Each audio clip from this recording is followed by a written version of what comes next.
Today, I'm going to do my top 10 IDP rookies for this upcoming NFL season. We've been doing a lot of videos about some of the big names, some of the sleeper videos, who are those guys you need to know, where they got picked up. Today, I'm going to give you the 10 best, the guys you need to target in your rookie drafts that are going to win you leagues or at least make you competitive in them. So whether you're doing a dynasty league or a redraft, I still believe that this list is the top 10 players. I think if you do redraft, you could switch up the players a little bit. This is probably more of a dynasty spin, but at the same time, as far as rookies go, these are the 10 players you need to know and why you need to know about them.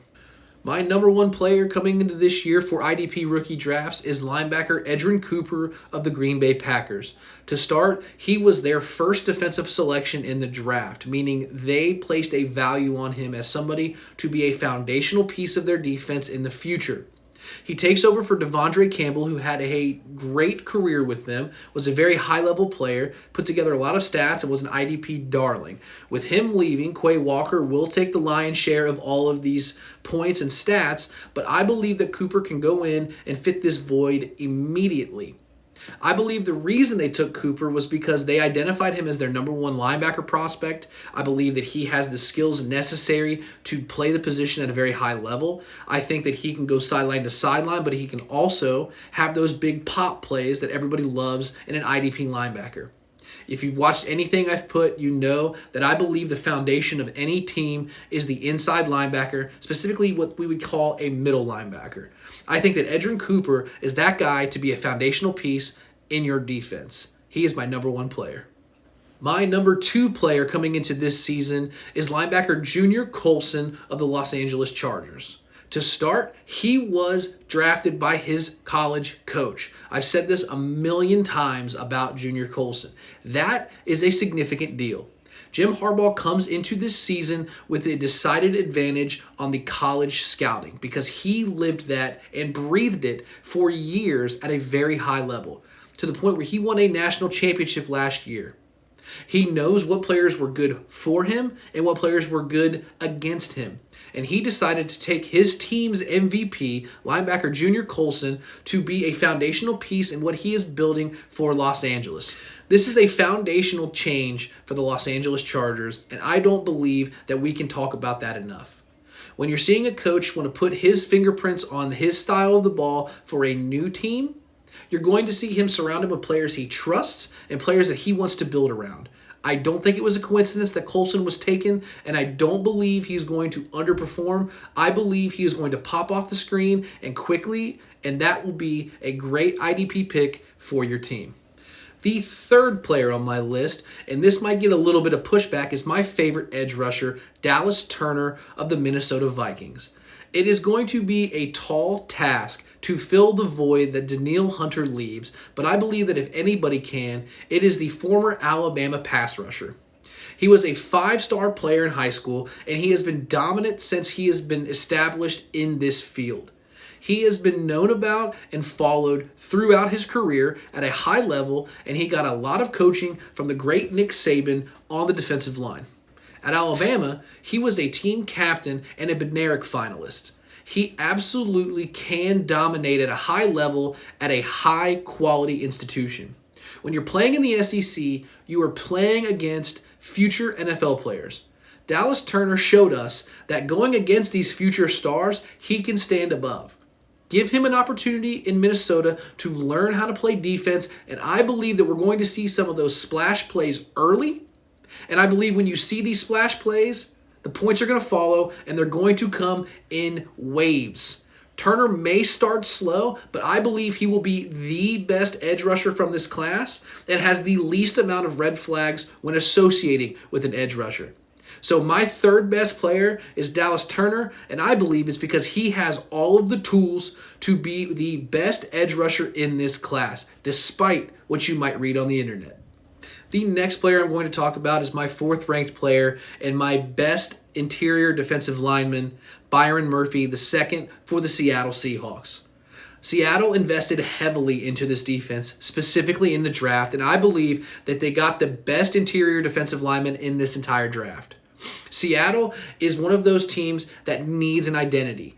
They are going away from the Pete Carroll era, away from the Russell Wilson era, away from the glory days, and are trying to get back to what made them special. And what that was, a hard-nosed, intense defense that rallied the crowd, the 12th man, and got everybody going. And I believe that Byron Murphy, being a dominant interior defensive lineman, is the perfect person to start that identity with. He was the defensive lineman of the year in the Big 12, and I believe that once he gets on the NFL field, he will show us why he should be an immediate starter. I expect him to pop off during the training camp videos we all love to see, and during the preseason when he gets limited to no playing time, because he is going to be a focal point of their plans moving forward early and often. I am extremely high on Byron Murphy. Coming in at number 5 is edge rusher Laiatu Latu of the Indianapolis Colts. I personally have dropped him probably lower than consensus, but it is because he has some severe red flags. I know that there may be some controversy as to how his college team may have handled his medicals, but he was medically retired due to a neck injury, and I don't believe, even if you think that they maybe overinflated what was going on, neck injuries are not something to play around with.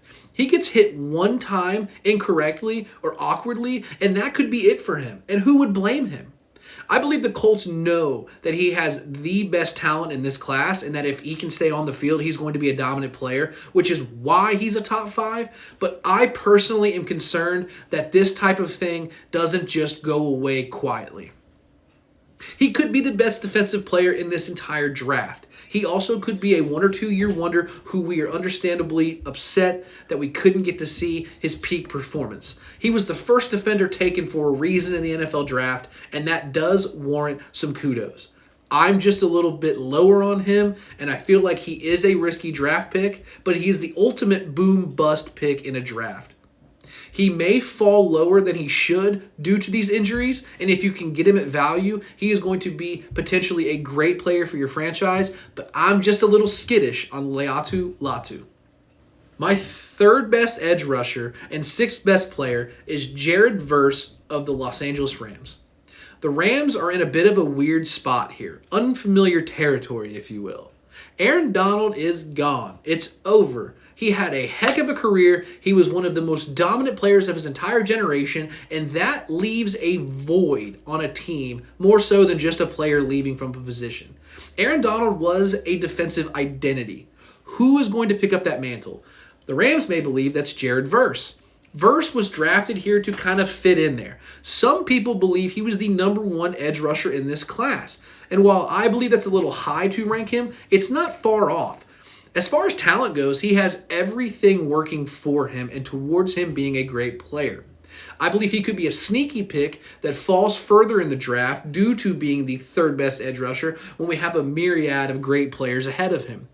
But the reality is, because teams no longer have to scheme against Aaron Donald, he may have opportunities being double-teamed and triple-teamed. And as we all know, it's hard to beat one guy in the NFL, let alone 2 or 3. I don't believe this will affect him in the long term.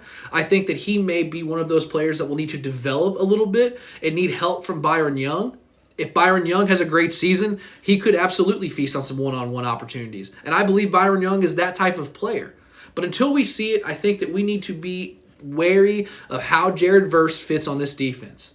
I think he's a top 10 player, but he is one that I'm probably avoiding for other players unless I absolutely have to draft him at value. The 7th best player and only defensive back on my list is safety Tyler Nuban of the New York Giants. Safety is my favorite position, and I know it sounds crazy, but I think that some of the best pure IDP players ever have been safeties. All right, think of a Derwin James or a Minkah Fitzpatrick before the injuries. I know it's hard to think about people before they break down, but these players are tasked to do every single thing on the field defensively at a high level. You have to hit like a heavy-hitting linebacker. You have to run like an elite corner, and you have to catch like a semi-decent wide receiver, or you're not going to play in the NFL. Tyler Nuban is going to be an immediate starter for these guys, and I think that he does this. He has an athletic bloodline in his family, and he set his school's record for interceptions. So we know he can make plays, and we know that he's got the athleticism in his genes that he can be honed at an NFL level. He should and will be the first defensive back off the board in your IDP leagues. And if he is not, and you see one go before him, you need to trade up and get the next pick and take him because somebody made a mistake. Tyler Nuban is going to be a lot like the safeties of old that come in, hit hard, make plays, and leave. He is absolutely one of those guys that is going to produce points for your team at a high level, and I believe that if you take the risk of taking a defensive back that everybody's going to scoff at, you will be rewarded and rewarded quickly. The 8th player on my list, and arguably one of my favorites to talk about, is edge rusher Chop Robinson of the Miami Dolphins.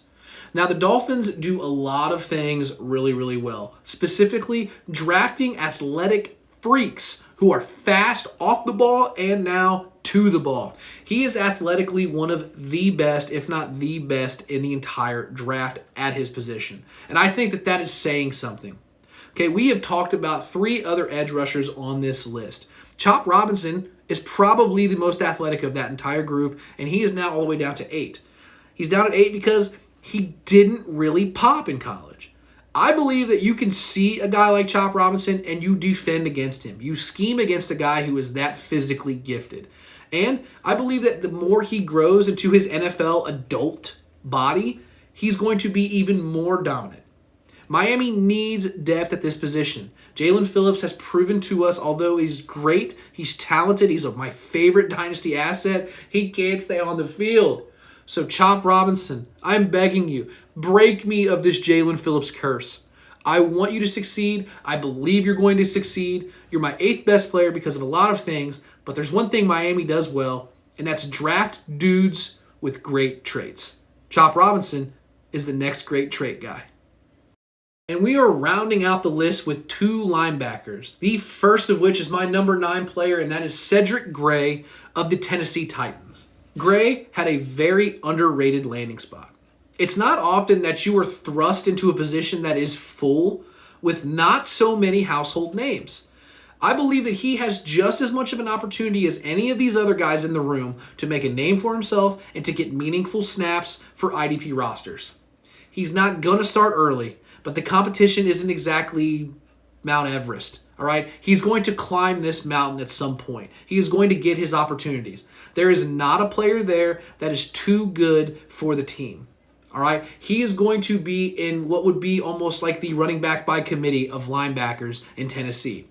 And since Vrabel is gone from the Tennessee Titans, I'm not exactly the biggest fan of what their defense is going to look like this year because he had a huge imprint on it. But at the same time, we need to understand that now there is a new regime. And just like we were talking about earlier, I believe that when you have a new regime, you instill them with people you believe in to be foundational pieces to get your message and your culture out to the rest of the team. And I believe that Cedric Gray is the perfect guy to do that. He affects the game in multiple ways. He can tackle the ball just like I love all of my inside linebackers to do, but he also had a lot of sacks and some interceptions in college. So he is showing us that he has the ability to have the boom plays that everybody loves, the sexy plays for IDP. Cedric Gray had the number 1 production score for the linebacker position at the NFL Combine. That is saying a lot. We have had some linebackers earlier in this list who I believe in more, but I believe that if Cedric Gray can get on the field, he may have one of the best odds to stay on the field and stay on the field for many years with the Tennessee Titans. There's nobody else in this linebacker group that scares me, so I believe that Cedric Gray has as good of an opportunity as anybody to not only be a sleeper linebacker to target, but to be one that you target early. And as much as this pains me to say, the 10th best player on my list is linebacker out of the Pittsburgh Steelers, Peyton Wilson. Peyton Wilson goes to a Steelers team that was desperate last year at the linebacker position. He goes to a locker room now loaded with Patrick Queen. Patrick Queen had a fantastic season and career so far to start with the Baltimore Ravens. So I believe that when the Pittsburgh Steelers were looking to make moves at this position, they wanted to get a veteran in here who was an established player in the league, who was going to produce, and then they wanted to backfill it with players that they believe are coachable and maybe more projects than prospects currently. And Peyton Wilson will have an opportunity, unlike many people this year. He is going to learn from some strong competition. And I believe that that's an undersold part of this process. You have to have savvy veterans in there to teach you not only the ins and outs of what it's like to be an NFL player, but the complex schemes that you are going to graduate into, especially in a Mike Tomlin-led defense. He's going to need some time and some opportunities on the field, but I believe that if he can get on the field, he will stay on the field, just like my previously mentioned linebacker. Opportunity is all this game is about. The more snaps you produce, the more opportunities that you have, the likelihood of your stats going in the positive. So if he can get on the field, he will score. Let's just be patient. Let him learn the game, but when he gets on the field, snatch him up. Peyton Wilson is going to need some time to develop. He is more of a project than a prospect at this current juncture, but he's the perfect target of a later round IDP draft. Middle linebacker and inside linebacker are the best positions to build an IDP team. If you can stomach waiting a little bit later in the draft, take a chance on Peyton Wilson. That's all I got this time, guys. That is my top 10 IDP list to target in your rookie drafts. There are a lot of good players. There are some project players, but I believe that overall, this was a pretty good class despite the fact that offense got all of the attention in this draft and probably always will. I know I'm a defensive homer, but you have to know where to look and what to target when looking for IDP players. Thanks again. My name is Matthew Montgomery. You can catch all of my content on all of my socials at MattMontyFF. And you can get all of my articles on footballguys.com and all the video content you need right here at RPO. Thank you so much for everything, and God bless.